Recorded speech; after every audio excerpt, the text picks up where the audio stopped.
আপনারা যারা বাড়িতে ষাঁড় বা গাভী গরু পালন করে থাকেন কিন্তু আশানুকূল ভাবে লাভ পান না, যাতে আপনারা ক্ষতির সম্মুখীন না হন, তার জন্য এই পরামর্শ। এই সকল ঔষধ প্রয়োগ করলে আপনার গাভীটি থাকবে সুস্থ সবল। আর এর জন্য সর্বপ্রথমেই আপনার বাড়িতে ষাঁড় বা গাভী যাই হোক না কেন, এর কৃমি বা লিভার এই দুইটাকে খুবই যত্ন সহকারে আপনাকে কেয়ার করতে হবে। যদি আপনি কৃমি আর লিভার এই দুইটার সম্পর্কে আপনি ভালো মতো যত্ন সহকারে গরুকে করে থাকেন, এর যে সাইড ইফেক্ট গুলো বা এর কি কি কারণে কৃমির সমস্যা বা লিভারের সমস্যা হয়, এই দুইটা রোগের যদি আপনি একটু ট্রিটমেন্ট করে থাকেন, অবশ্যই আপনার খামারে লাভ হতেই হবে। এর জন্য আপনার গরুটি কি কি সমস্যা হলে আপনি কৃমির ঔষধ আর লিভার টনিক খাওয়াবেন, তা আপনারা প্রথমে জানেন। সর্বপ্রথম হচ্ছে, আপনার বাড়িতে যে ষাঁড় বা গাভী গরুটি আছে, আস্তে আস্তে আপনি ভালো খাবারই দিচ্ছেন কিন্তু দিন যাচ্ছে শুকিয়ে যাচ্ছে। অর্থাৎ গরুটিকে খাবার খেতে দিচ্ছেন কিন্তু ও কোনো প্রকার গ্রোথ আসছে না, আস্তে আস্তে কাবু হয়ে যাচ্ছে এবং দেহে মাংসের পরিমাণ খুবই কমে যাচ্ছে। নাম্বার 2, আপনার গরুটি প্রায় পাতলা পায়খানা লেগে থাকছে এবং অতি দুর্গন্ধজনিত। আপনি ঔষধ খাওয়াচ্ছেন, 2 দিন ভালো থাকছে, এরপর আবার পুনরায় পাতলা পায়খানা আসছে। এই হচ্ছে লিভারের সমস্যার আরো একটি প্রধান কারণ।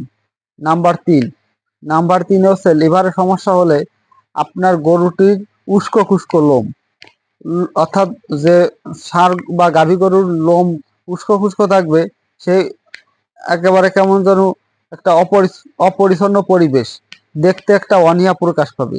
এই হচ্ছে, যদি আপনার গাভী বা ষাঁড় গরুর লিভারের সমস্যা থাকে, 3 নম্বরে খুবই গুরুত্বপূর্ণ একটি পয়েন্ট। এরপর নাম্বার 4, আপনার ষাঁড় বা গাভী গরু যদি ষাঁড়ের যদি মাংস উৎপাদন করতে চান, কখনোই লিভারের সমস্যা থাকলে আপনি মাংস উৎপাদন বৃদ্ধি করতে পারবেন না। কারণ মাংস উৎপাদন করতে গেলে যখন একটি বেশি খাবার দেবেন, ওর হজম শক্তি কমে যাবে।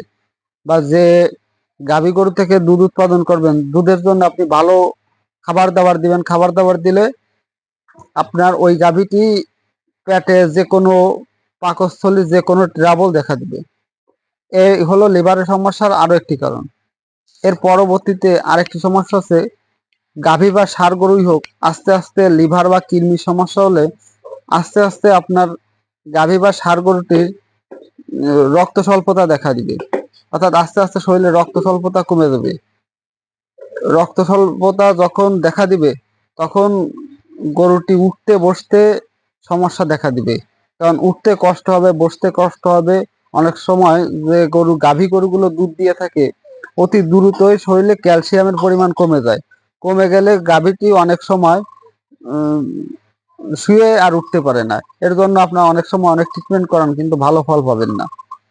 এর পরবর্তীতে যে সমস্যাটি, সেটি হচ্ছে গাভীটি আস্তে আস্তে এমন এক সময় চলে আসবে যে খুবই কঙ্কাল হয়ে যাবে। ষাঁড় গরুটি, আপনার সুঠাম দেহের যে ষাঁড় গরু বা গাভী গরুটি আছে, আস্তে আস্তে মাংস এত পরিমাণ কমে যাবে যে শুয়ে উঠতে বসতে খুবই কষ্ট হবে। আপনি একেবারে শেষ পর্যায়ে চলে আসবেন। অনেক সময় কৃমির সমস্যা বা লিভারের সমস্যা থাকলে এই যে গাভী বা ষাঁড় গরুর থুতমার নিচে অনেক সময় রস জমে যায়, অনেক সময় পাকস্থলীর ভিতরেও পানি জমে যায়।